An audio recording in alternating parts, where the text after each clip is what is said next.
Who better to ask than the candidate himself? Abdul El-Sayed is the Democratic nominee for Senate for Michigan. He joins me now. Congratulations, sir. Thank you so much, Jacob. It's like I see you in Detroit, I see you now, you're in New York, you're everywhere. I got a lot of makeup on. I got a tired face, but I cannot imagine how tired you are. I was at your victory party last night, and the vibes were real. There are other people who are watching this very, very closely, including the Vice President of the United States, who was just asked on Fox News about your victory. Let me show you a little bit of what he had to say. The base of the Democratic Party just wants radicals. It wants these DSA types. It wants people who hate even the idea of private property ownership. But it also, I think, tells us that that particular set of ideas is very popular in places you wouldn't expect. Because Al-Sayed, he's this guy who holds himself out as a working class hero, as a guy who's going to fight for the working class. How does he fight for the working class? By flooding his state and his country with low-wage immigrants. In case you missed any of that, he said that the Democratic Party wants people who hate the idea of even private property ownership. It's very popular in places you wouldn't expect. Speaking of Michigan, he said you hold yourself out as a working class hero who's going to fight for the working class by flooding your state with low-wage immigrants. What's your response? Is that Peter Thiel's boy with that Ohio charisma he's got? That guy. I think we've had enough of him. The last thing that he said that made any sense was hillbilly elegy. After he said that Donald Trump had no business being president of anything, that was the last time he made sense, and then he decided to suck up to power. But that's exactly what this is about. You've got Republicans who'll do anything for power and money, including corrupt their office, just like Mike Rogers has. For the 14 years he was serving in Congress, he took over $1 million from the pharmaceutical industry. He voted 19 times to raise prescription drug prices. And then he helped to architect the legislation that kicked off the opioid epidemic, killing nearly 600,000 people. Why? For money and power. But that's what that party's about. We're trying to get money out of politics to put money in your pocket, pass Medicare for all, which of course are things that people like Ohio J.D. Vance and Mike Rogers have no clue about, because they've always been in it for themselves rather than for the public. I was looking at some of the headlines about your victory that have come out, since last night. Democrats' path unclear. Democrats licking wounds. Warning for Democrats. These are mainstream headlines about you and the victory. What's your reaction to this framing about the race? Well, I understand if you think that the whole point here is about where the Democrats go, you might miss the fact that this is about everyday people in the state of Michigan. My goal is to get money out of politics, put money in your pocket, pass Medicare for all, because when I talk to Michiganders, as I have for the better part of 15 months, in their living rooms, in their basements, in their backyards, in their parks, they don't tell me about where they sit on the left-right spectrum. They're asking me about who's going to show up to make sure that I can afford my groceries, who's going to make sure that I can see a doctor when I get sick, who's going to make sure that the infrastructure that I travel, the roads and bridges, don't pop my tire every time I drive over them, and who's going to make sure my kid's school is competent. Those are the questions people are asking, and they're asking them because Donald Trump and his acolytes like Mike Rogers have done just such a piss-poor job at actually doing the thing they got elected to do. They're taking us to, what, another war? We've got an opportunity to actually answer their problems. That's what this movement was built on doing, and that's why I think Democrats have a real pathway forward. If you look at the numbers coming out of yesterday, Democrats voted in, 500,000 more voters. If we show up like that in November, what's that going to mean for Mike Rogers and, frankly, any of their chances? You mentioned universal health care, Medicare for all. It's been a central part of your campaign. I would imagine there are a lot of people who are saying some version of this to you, or when you're out on the campaign trail. Congress cannot even, there's no way that they're going to pass Medicare for all under this president. They can't even exercise their war powers. What do you tell those people about whether or not this is a pie-in-the-sky dream that you're going around Michigan talking about?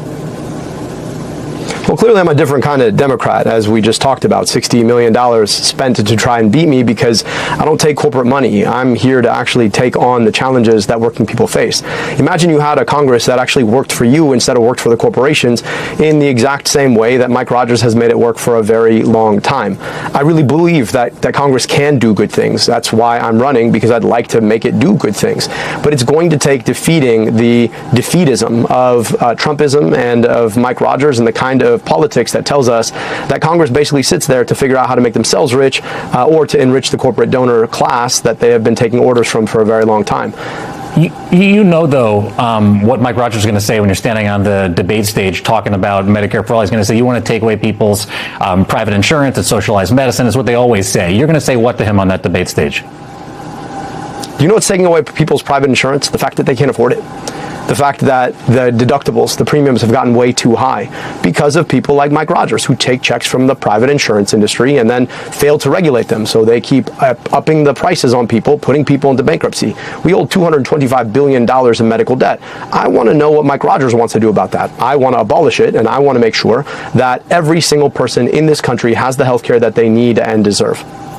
But will you be saying on that debate stage people can keep their private insurance if they want it? Yeah, I'm not against abolishing private insurance. I'm for guaranteeing you public insurance so that you never have to worry about what happens if you turn 26 or get a job or lose a job or turn 65 or get married or get divorced. All the ways that Mike Rogers is okay with you losing your health care in our current healthcare system. It looks like today everybody seems to be coming together, but I talked to some of your voters yesterday who said that they wouldn't vote at all in November if Stevens won. To the Stevens voters who may have felt the same way about you, that they're going to sit it out because they can't get behind you, you say what to them?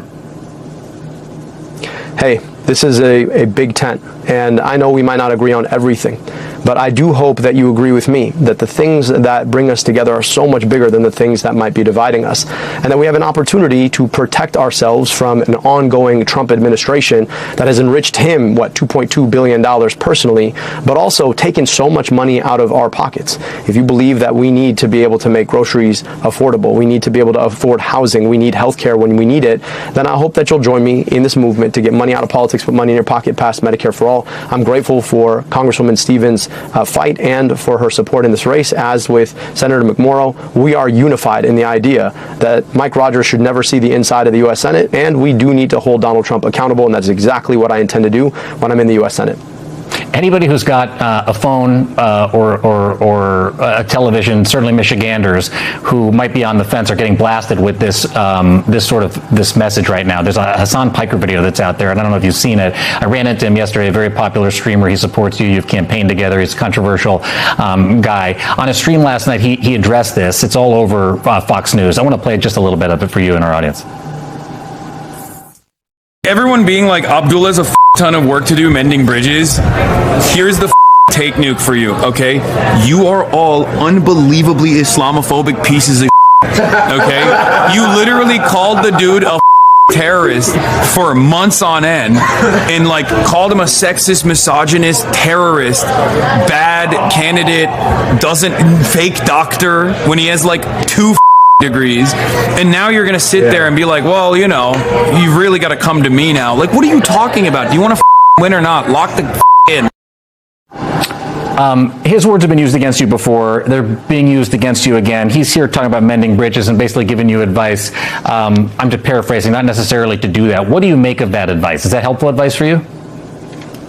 Look, he's a streamer. I'm focused on trying to win a race for Senate in Michigan, and I've been up and down my state, spent the last 15 months talking to Michiganders. And I understand that this is a very serious election and that we got to come together. Obviously, he's got his perspective on it, and he's welcome to his perspective. It's not mine. My perspective on it is that you have to ask for every vote. I've been in this work for 15 months, and then I ran for office 8 years ago, and I know that a vote is a very serious thing, and folks want to give it to people that they know and trust. And if we've got more trust to build, I'm looking forward to doing that. And I hope folks who trust the Congresswoman enough to vote for her now trust her endorsement of me to beat Mike Rogers. That's going to be the work that we do for the next 13 weeks. I want them to understand exactly what the contrast is between a corporatist who never saw a corporate check he didn't want and somebody who's never taken a corporate check to run a campaign and never will. We've got an opportunity to win the future here in Michigan, and we intend to do that. Do you intend to continue to campaign with Hassan Piker? I'm focused on campaigning in this state, all over the state. I'm not as focused on who I'm campaigning with. I'm focused on who I'm campaigning for, which is the 10 million people in the state, reaching out to them in their communities like I have for the past 15 months. I have to ask you about this Islamophobia that is already coming in to this race. It did in the primary, but now already in the general election on day one. I want to reread what your opponent, Mike Rogers, said in particular today. He said, Abdul isn't just another liberal. He is an extremist. Never in a million years did I think I would be running against someone who believes America deserved 9/11. I have to let you respond to that. Well, look, Mike Rogers has no new ideas. He was in Congress, 2000 to 2015. He left Congress, made $14 million. He doesn't want to explain. His ideas are old. His perspective on politics is old. And he's going to find that people don't want that perspective anymore. So, of course, he's going to do the same thing that MAGA always does, which is try to divide us. I've been Abdul in Michigan my whole life. I'm so grateful for the way Michiganders have embraced me and my family. And I know that Michiganders are open-minded. They're big-hearted. They're less interested in how you pray than what you pray for. And we all pray for the same things. We want what's good for our kids and our families. We want clean air, clean water, healthcare we can afford. So they're going to use Islamophobia because their ideas are tired. Their economy sucks. They're taking us to war we shouldn't fight. And we have an opportunity to actually focus on bringing us together. So if he has some new ideas he'd like to talk about, I've challenged him to 5 debates. Mike, if you're watching, 5 debates, but you're a coward, so you probably won't do